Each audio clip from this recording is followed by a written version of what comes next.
The last woman I was with had spurned me so bad that I wasn't ready to step back out yet.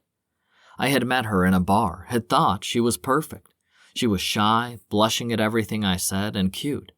I wanted to get to know her better, so I asked her out on a date. Instead, she invited me to a hotel. I thought maybe there would be a restaurant inside of it, something where we could go and eat. I had no interest in one-night stands, but that's all it ended up being. I was a quick lay for her. When she led me up to her room, I told her I didn't want just a one-time thing. She agreed and said she knew what she wanted from me. That night was just supposed to be the beginning, so I gave in.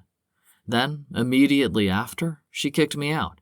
She told me she lied, and I was left staring at her door as she slammed it in my face. She didn't even give me her number. I had no way to contact her, not that it would matter anyway.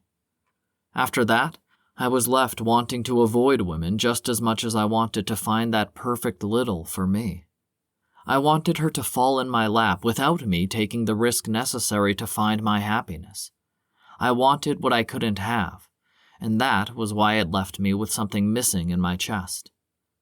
Sighing, I rolled my neck and then shoulders. I felt like I had been at work for days, but it had really only been a few hours. My shift was almost over. In fact, I was on my last patient. Walking out to the nurse's station, I smiled at them all. "What do you ladies have for me?" "A young woman. She's pregnant and here to discuss her options. I don't think she wants to keep it. That's the vibe I get." The nurse shrugged, handing a chart over to me.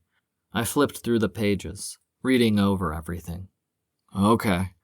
Y'all go ahead and start getting ready to shut down. We can add any notes I make to her electronic file tomorrow." I winked at them, hiding my upset before I turned and headed towards the room. No one knew how hollow I had begun to feel, not even my best friend Lucas. He had found his little, was living his best life. I knew because I heard them all the damn time.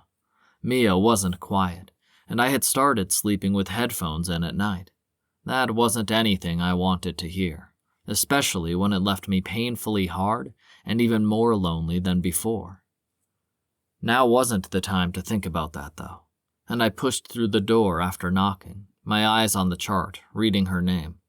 "Good morning, Miss Elizabeth." "Beth. You know me as Beth."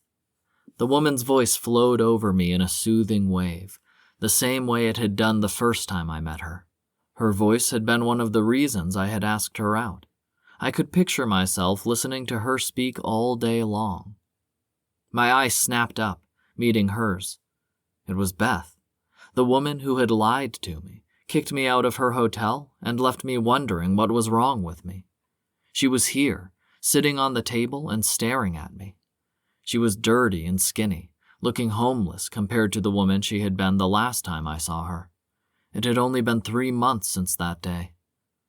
What had happened?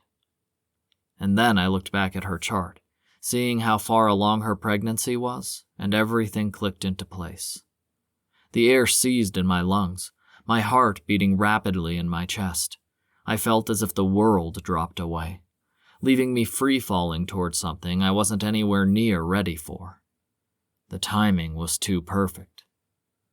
"Did you figure it out?"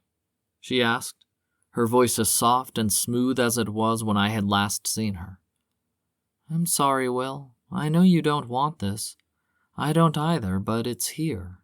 She swallowed, her hands gripping the edge of the table she was sitting on.